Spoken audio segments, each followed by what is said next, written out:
할렐루야. 새벽을 깨우신 주의 백성들을 다시 한번 예수님의 이름으로 환영하고 사랑하고 축복합니다. 아멘. 아멘.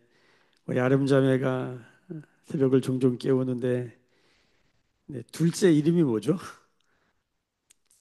서희? 서윤이. 서윤이 축복합니다. 네, 이게 봐야지 이름이 더 잘 기억되는데, 우리 아름자매 이 더운 여름날 둘째 순산하고 또 키워내느라고 수고가 많습니다. 축복합니다. 서찬이도 잘 있어요? 네, 잘 있어요. 축복합니다. 아멘. 귀한 가정 예수 그리스도의 보혈로 돕고 주님의 거룩한 두 손에 올려드리고 주의 성령께서 능히 이 모든 일을 잘 감당하는 힘과 능력 주시길 축복합니다. 아멘. 아멘. 네, 참 많이 덥습니다. 네, 지치죠. 지쳐요. 막 축축 늘어지고. 그렇죠. 에어컨이 없으면 아마 쉽지 않았겠다. 그런 생각이 있습니다. 성경은 우리 믿는 자들이 왜 지치는가에 대해서 알려줍니다. 그렇죠. 우리가 주의 말씀에 들었던 것처럼 그 마태복음 25장에 보면 마태복음 24장이 종말장이라 그러거든요.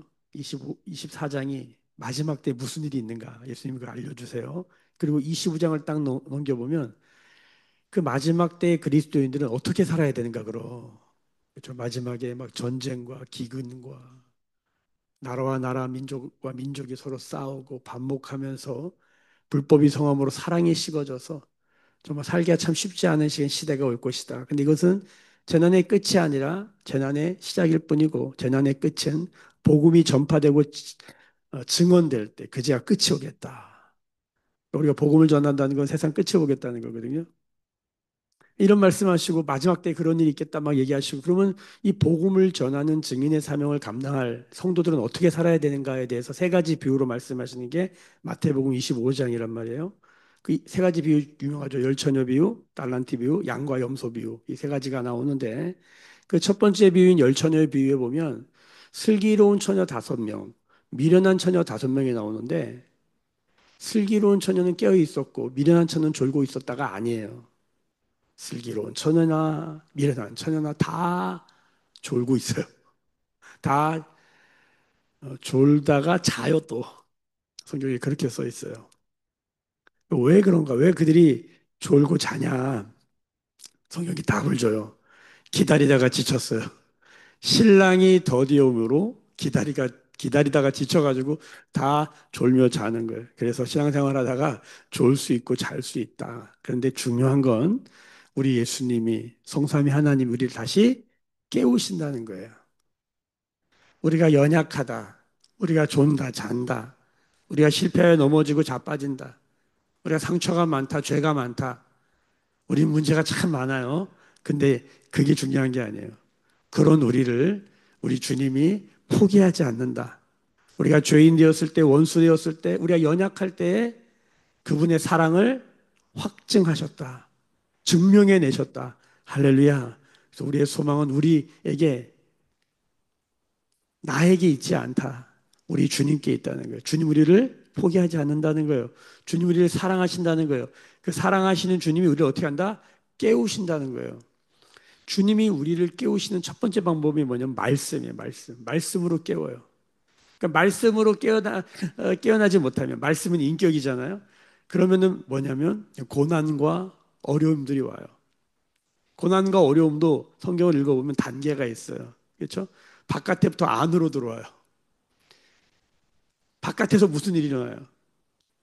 그 바깥에서 무슨 일이 일어날 때 빨리 깨달아 아는 영적 감각, 영적 안테나가 있어야 될 줄로 믿습니다. 근데 살다 보면 또 이것도 안테나도 무뎌지고, 그렇죠? 점점 가까이 와요. 이스라엘 백성들의 역사를 보면 마지막에 그 애굽의 10가지 재앙을 보세요. 마지막에 장자가 죽을 때, 여러분 그때도 깨닫지 못하면 애굽이에요. 그때 깨달아 내 몸과 같은 내 자식의 이슈가 생길 때 그때 깨달으면 그 은혜예요. 6월절 어린 양의 피를 발림받을 기회예요. 고난이 밖으로 와요. 그래서 마태복음 24장에도 보면은 밖에서 무슨 일, 전쟁과 기근과 난리의 소식을 들을 때 어떻게 돼요? 이게 주님이 오시는 나팔 소리구나, 사이렌 소리구나. 그래서 요한계시록에 그 일곱 나팔처럼 경고인 동시에 하나님의 임재를 알리는, 이렇게 우리가 이런 걸 알아듣는 영적 감각이 회복되어 있어야 될 줄로 믿습니다. 아멘. 아멘. 그러니까 주님이 너무 더디 오셔가지고 다 지쳐가지고 졸고 자고 있는 거예요. 졸 수 있어요. 잘 수 있어요. 중요한 건 뭐라고요?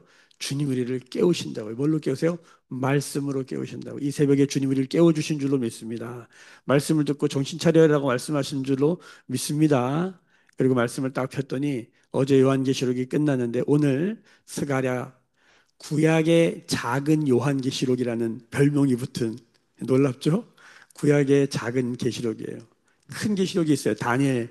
그래서 실제로 요한계시록의 많은 내용이 이 다니엘서와 스가랴서에서 와요. 뭐 넷불 뭐 이런 거 나오고 여덟 가지 환상 나오고 두루마리 나오고 이런 거 읽어보면 요한계시록을 다시 읽는 것 같은 느낌이 들 때도 있어요. 특별히 초창기에 조금 어려울 수 있는데 요한계시록 초창기에 좀 어려웠잖아요. 괜찮아요. 우리가 한번 요한계시록 산을 넘어봤기 때문에 뭐 예를 들어서 뭐 그 험하다는 뭐 설악산에 공룡 능선을 한번 갔다 왔다. 그럼 예봉산은 아무것도 아닌 거죠. 그런 거랑 비슷한 거예요. 오늘 우리가 이 스가랴 황금산 오르듯이 올라갔다 내려오는 은혜가 있기를 예수님의 이름으로 축복합니다. 스가랴는 왜 작은 계시록이라는 별명이 붙었냐면 굉장히 묵시적이에요. 환상의 언어, 뭐 예언의 언어 이런 걸로 가득 차 있어요. 예. 우리가 기억하시죠? 요한계시록 1장 1절 예수 그리스도의 계시라. 이게 옛날 성경에는 묵시라. 예수 그리스도의 이야기예요. 예수 그리스도에 관한 이야기고 예수 그리스도가 알려주시고 보여주신 것이죠. 두 가지 다 의미가 다 가능하단 말이에요. 동일해요. 스가랴서도 무슨 얘기를 하냐면 예수 그리스도에 관한 이야기를 해요. 이것을 구약은 메시아 사상이라고 그래요. 메시아에 관한 이야기를 해요. 성경에서 메시아에 대해서 처음부터 끝까지 가득 채워서 말하는 성경이 많지 않아요. 다 들어있긴 한데 제일 유명한 건 이사야서. 이사야서는 메시아에 관해서만 얘기해요. 오실 예수님에 대해서 얘기해요. 근데 스가랴도 그래요. 스가랴도 오실 예수님, 오실 메시아에 대한 얘기를 하고 있다는 사실이에요. 할렐루야. 그래서 우리가 다시 스가랴를 통해서 예수 그리스도가 어떤 분인지 알게 되는 은혜가 있기를 축복합니다. 스가랴에 재밌는 게 많이 나와요. 여러분 잘 아는 그 다림줄 이야기, 그렇죠? 두루마리 이야기 이런 거 다 스가랴에서 시작된 거예요. 이 스가랴가 제일 유명한 그 구절 여러분 기억나십니까? 스가랴 4장 6절 이는 힘으로도 되지 아니고 능으로도 되지 아니하고 오직 여호와의 영으로 되느니라. 성부 하나님, 성자 예수님, 성령 하나님 다 나와요. 그래서 얼마나 귀한 복음인 줄 몰라요. 예수님 복음이 바로 이 스가랴에 들어 있습니다. 스가랴를 묵상하면서 예수님 다시 진하게 만나는 은혜가 있기를 예수님의 이름으로 축복합니다. 아멘. 자, 예수님이 더디 오셔서 지친 자들을 주님이 오셔서 다시 만나 주시는데 성경을 보면 예수님이 크게 두 번 오신다 그랬잖아요. 초림과 재림. 계시록이 재림에 관한 이야기죠. 이 사복음서는 이미 오신 초림하신 예수님. 구약은 오실 예수님 얘기하고 있는데 자, 오신 예수님 초림과 다시 오실 예수님 재림 사이에 사는 성도를 말세의 성도. 그 시간의 끝일 종말. 그러니까 종말과 말세를 구분해서 이해하셔야 성경이 잘 보여요. 말세는 텀이에요. 지금 우리가 말세를 이미 살고 있고 그 끝, the end time. 그 마지막 시점이 있다는 거예요. 그때 주님이 다시 오시는 것이죠. 주님은 두 번 오십니다. 초림과 재림. 그런데 가만히 성경을 보면 주님은 세 번 오십니다. 초림 때 이미 오셨잖아요. 그리고 다시 오시잖아요. 그리고 지금 여기에 오늘 임하시는 줄로 믿습니다. 그래서 제가 성경을 묵상하다가 야, 주님은 세 번 오시는구나. 근데 제일 중요한 게 뭘까요? 지금 여기 오신 예수님이에요. 옛날에 왔다. 다음에 올 거다. 그보다 더 중요한 건 그 오신 예수님, 다시 오실 예수님을 지금 여기서 임마누엘로 만나는 것이에요. 아멘. 어떻게 만나느냐? 스가랴가 어떻게 만났나 보면 됩니다. 1절 한번 읽어봅시다. 1절 시작. 다리오 왕 제2년 여덟째 달에 여호와의 말씀이 이도의 손자 베라가의 아들 선지자 스가랴에게 임하니라. 어떻게 임하세요?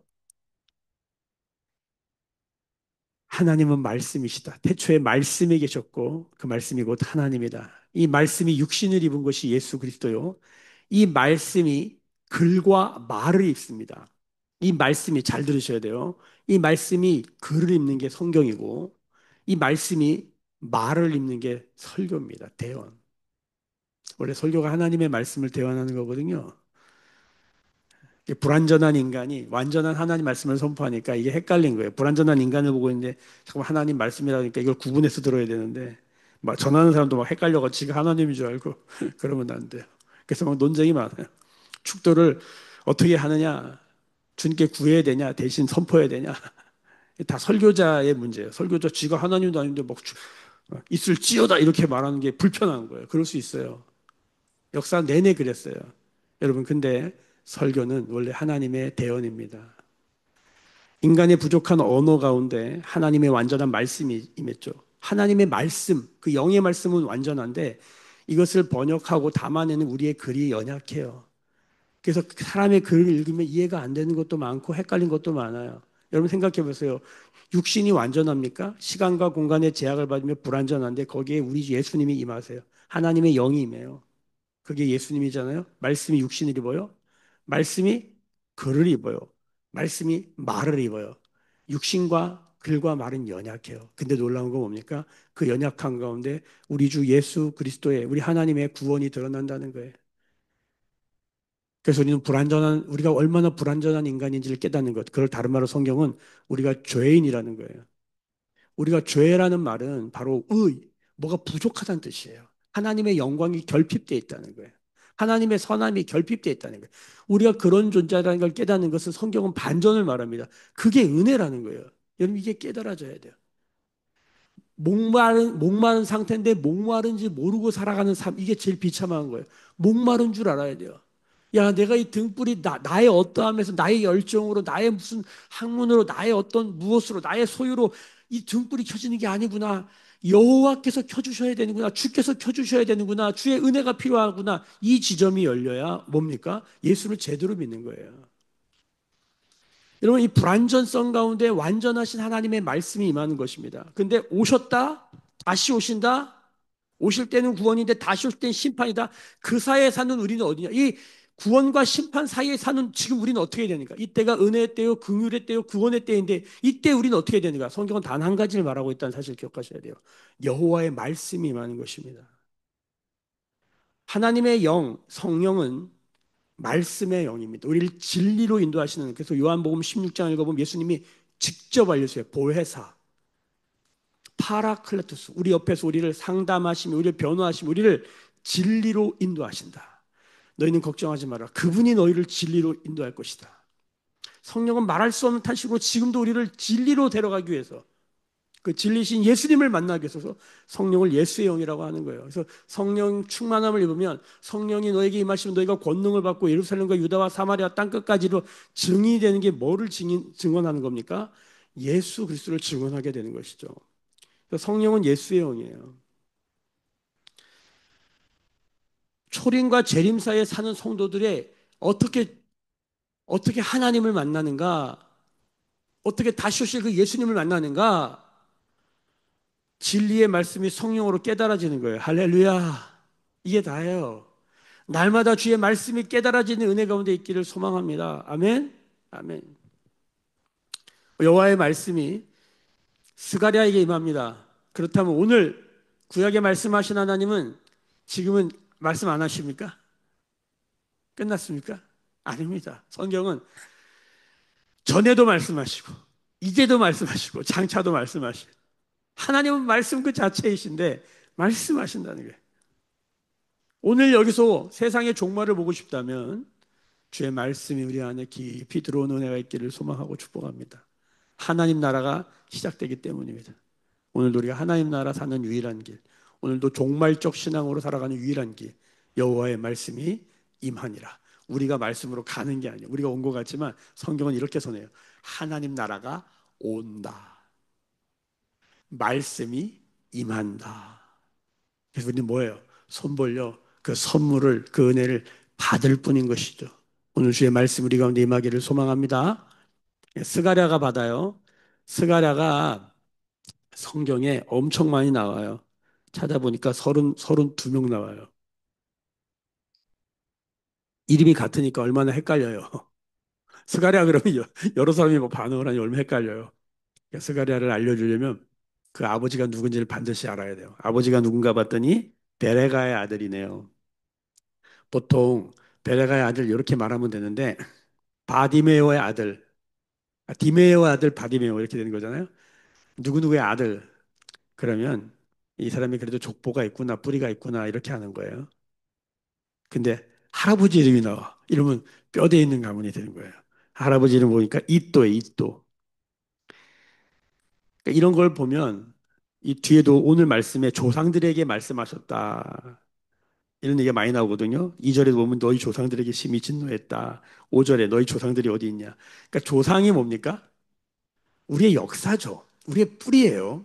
그러니까 하나님이 말씀하시는데 사실은 스가랴에게만 임한 게 아니에요, 사실. 그 전에 그 아버지 베레가에게도 임했고, 예, 베레가 임했고, 그다음에 이또에게도 임했던 거예요. 우리 아버지에게도 임했고, 그 아버지 할아버지에도 임했어요. 근데 결론이 뭐냐면 못 알아듣는 거예요.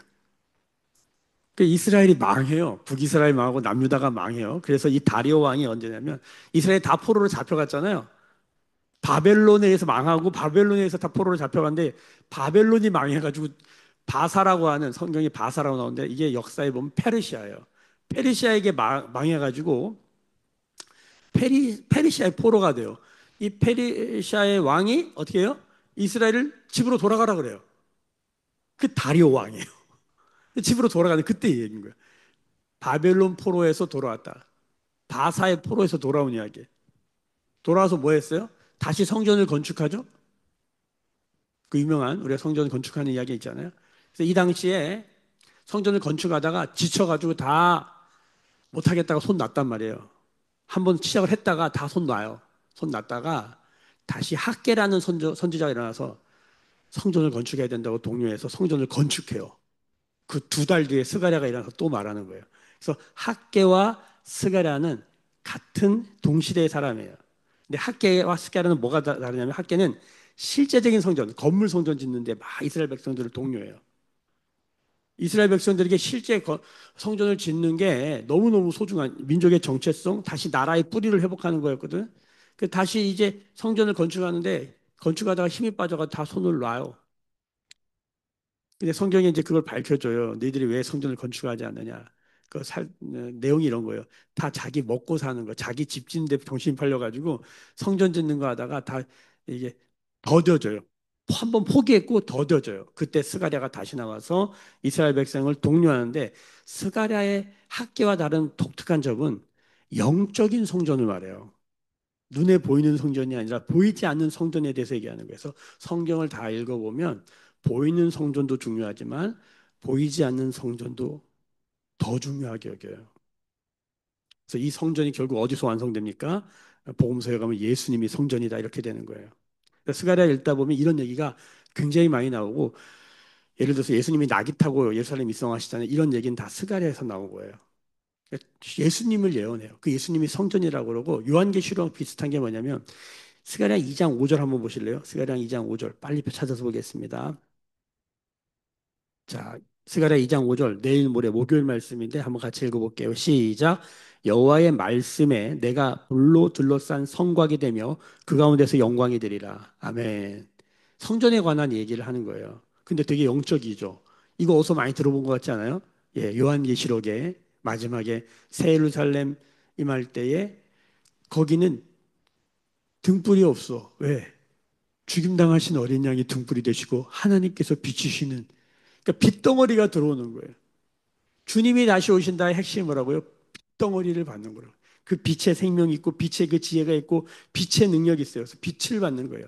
태초에도 빛이었고 다시 오실 하나님 나라도 빛이에요. 그 빛을 받는 이슈예요. 성경은 말씀이 빛이라고 그래요. 시편 18편에. 그래서 우리 마음에 빛을 비춰주 등불을 켜주신다 이렇게 표현을 하고 베드로는 이것을 너희 마음에서 확실한 예언 성경이죠. 성경이 너희 안에서 샛별처럼 빛날 때까지 너희는 말씀을 주목해서 주의해라. 다 빛이 관한 거예요. 결국 우리 안에 빛이 사그라들지 않고 빛이 비추는 거예요. 우리 안에 있잖아요. 돈이 들어왔으면 돈으로 세상을 보는, 빛이 있어야 뭘 보니까 돈으로 세상을 봅니다. 하나님과 재물을 겸하여 섬기지 못하니라. 눈이 밝으면 몸이 성할 것이요. 그러니까 눈에 돈밖에 없잖아요. 그럼 몸이 어두워지는 거예요. 그러니까 어두운 빛이 있어요. 빛은 빛인데 어두운 빛이 있어요. 이런 형광등은 다 어두운 빛이에요. 저 태양빛도 어두운 빛이에요. 항문의 빛, 우리의 모든 세상에서 말하는 빛나는 것들, 스타성 있는 것들, 다 어두운 빛이 성경에 마태복음 7장, 6장에 보면 그게 기록돼 있어요.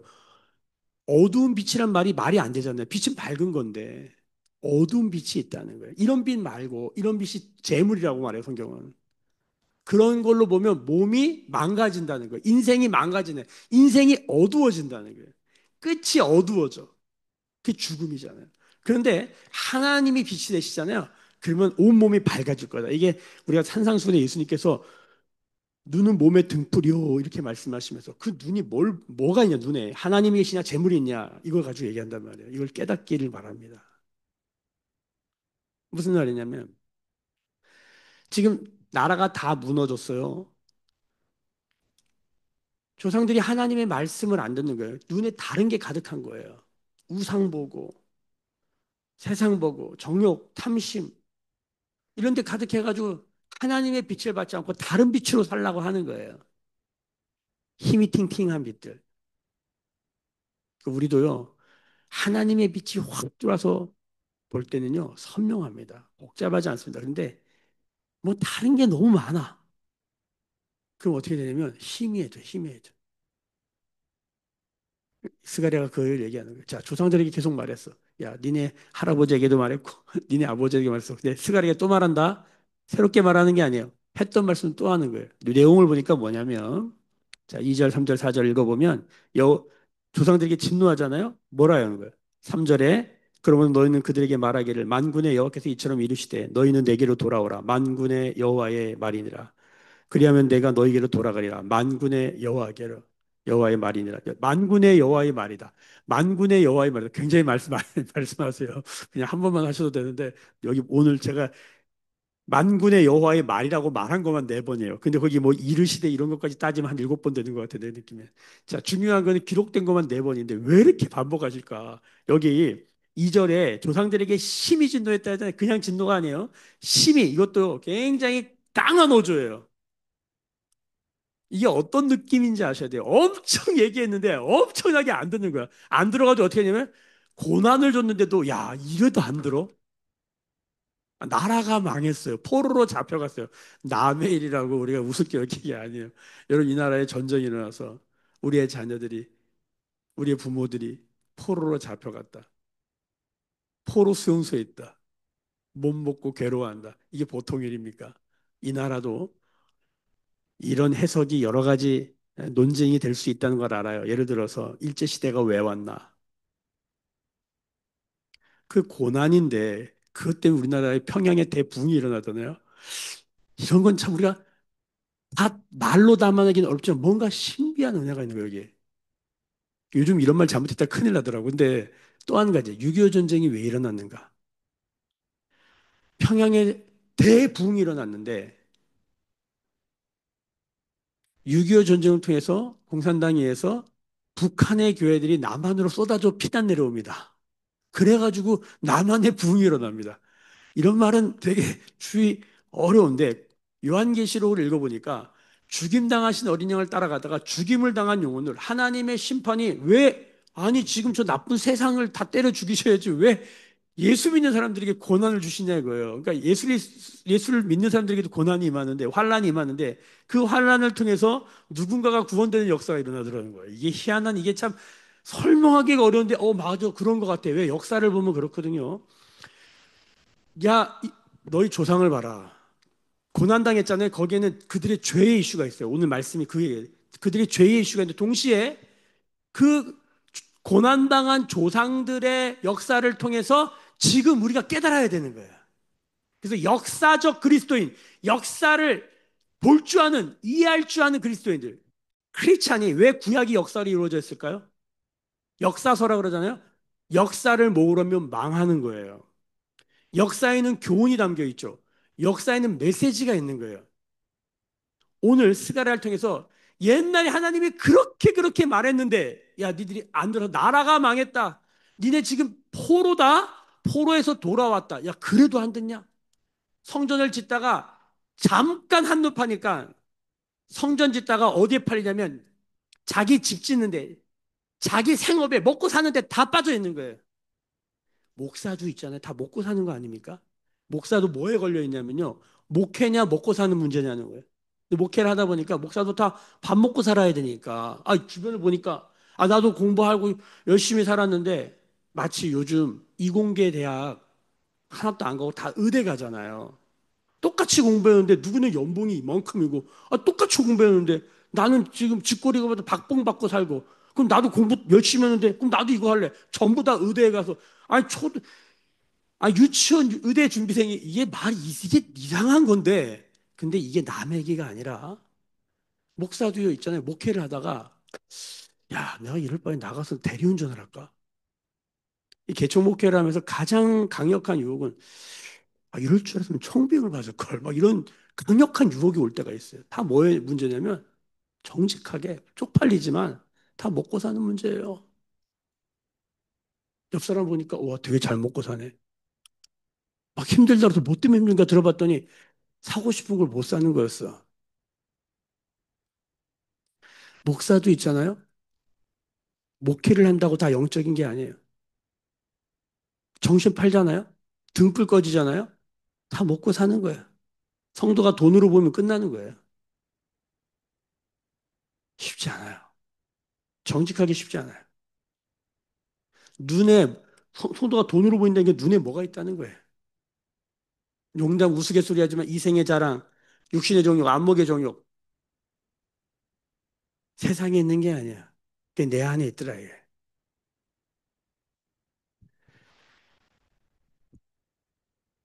여호와의 말씀이 임하신다.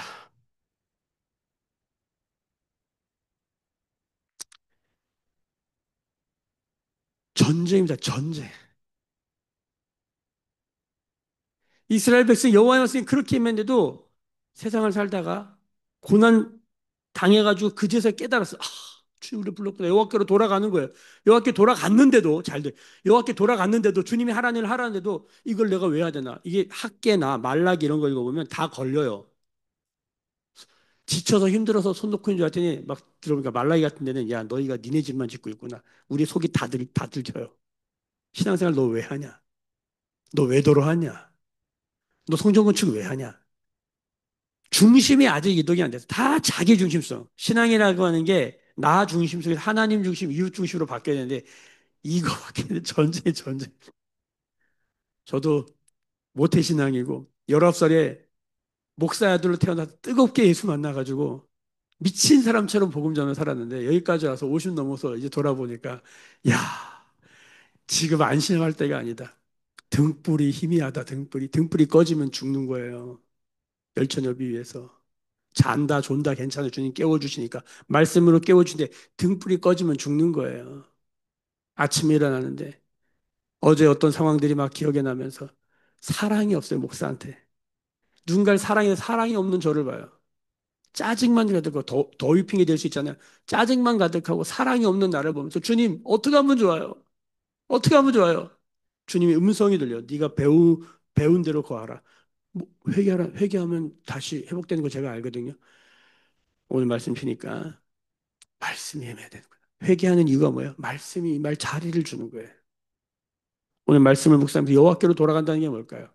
어떻게 우리가 회복이 일어날까요? 휴가 가보세요. 휴가 가서 맛있는 거 먹고 좋은 거 보고 탁 누워있으면 회복이 돼야 되잖아요. 돌아오면 똑같아.